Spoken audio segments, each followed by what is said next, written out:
Hello and welcome to this introductory overview of AutoChartist's key levels. We've already discussed the concept of support and resistance in the video on chart patterns. We've seen that these levels form where the shared views of market participants are that price should go no higher or no lower than a certain level. With key levels there are a couple more characteristics that makes them particularly interesting. Key levels are nothing more than horizontal support or resistance. This means that the peaks or troughs of the price graph line up to a horizontal psychological barrier. You may note that a horizontal line on a historical price graph is a singular price level. With dynamic support or resistance lines, that's ones that slope up or down, the market participants adapt their decision points linearly as time goes by, so the price point at which they would buy or sell goes proportionally higher or lower with time. But with key levels, that price level stays the same throughout. Now let's investigate what could be some of the reasons behind the formation of such key price levels. In other words, we ask, why do traders find certain price points significant?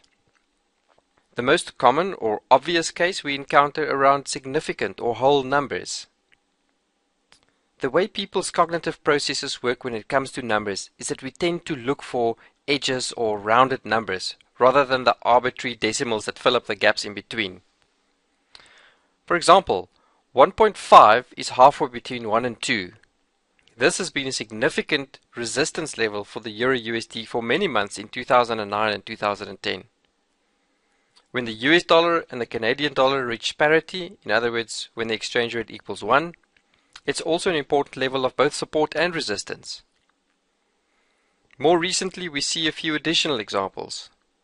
Gold at $1,700 an ounce, oil at $100 per barrel, and the S&P 500 finding resistance at around 1,400 points.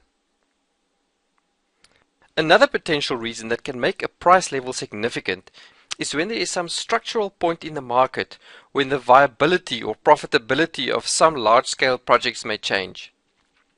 We're talking about projects that can significantly change the pricing of currencies or commodities, so they have to be big. For example, there may be a point at which a certain market price of oil makes it economically feasible to start mining oil from sand fields or other more costly exploration techniques.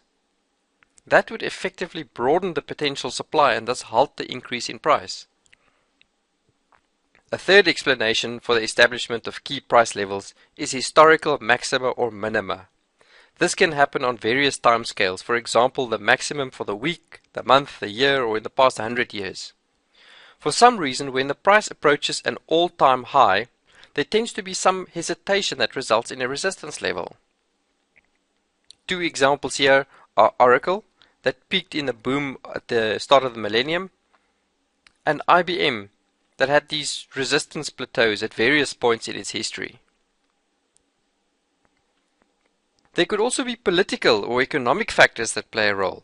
For example, when a government such as Switzerland decides that it will intervene when its currency strengthens beyond a certain point relative to other currencies, and they increase their foreign reserves and thus increasing the international supply of their currency, they can create a key level of resistance. These are a few reasons why we can find support and resistance at specific price levels. The base criteria for AutoChartist to identify a key level is that there be a minimum of 3 touching points at a specific price level within a small error margin. Key levels can have more touching points, up to 10, and the more touching points a key level has, the more significant the level turns out to be. It is how the theory of support and resistance goes. But it also makes logical sense. Every time that a level is tested or touched but not broken, it is another case in point whereby the market confirms that it is not prepared to go higher than that price. The more often it happens, the more likely it seems that it will happen again. So once a key level has been identified and we can see how significant it is, there are 2 possible types of trade opportunities that arise. The first is a breakout. When a key level is breached, the theory is that the momentum of the price will carry it some distance beyond the identified level. A breakout is identified when there is a definitive breach of the key level and it is presented together with a target level where one can expect the price to move towards. Another type of trade opportunity is when the price has bounced off a key level and moved away, but it is now yet again approaching that level. Here the expectation is for the price to reach the key level once again. A secondary opportunity exists that the price would continue beyond the support or resistance line, forming a breakout. As you can imagine, horizontal support and resistance not only provide potential trade opportunities, but they also give traders some very good indications of where to place stop loss and take profit levels.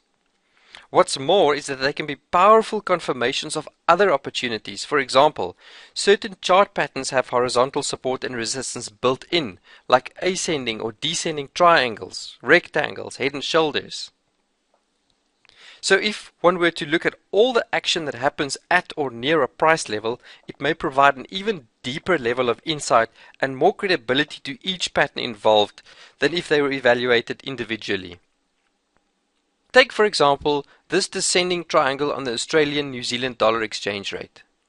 Its support level is relatively close to a much larger horizontal support level that confirms it, and an even larger scale support level. So you have confirmation on various time frames by different pattern types. Here's another great example where you find an ascending triangle that is confirmed by a greater resistance level on the GBP CAD currency pair. Although our key levels have a very high accuracy rate, most often more than 70% of the time reaching their targets, we still advise you to trade with extreme caution and to use this type of analysis together with other research, such as news, the opinions of other analysts, and other forms of technical or fundamental analysis. For more information on other types of analysis, you can also watch the videos on chart patterns and Fibonacci patterns. You will find these in the same place that you found this one. Best of luck with your trading, and thanks for watching this video.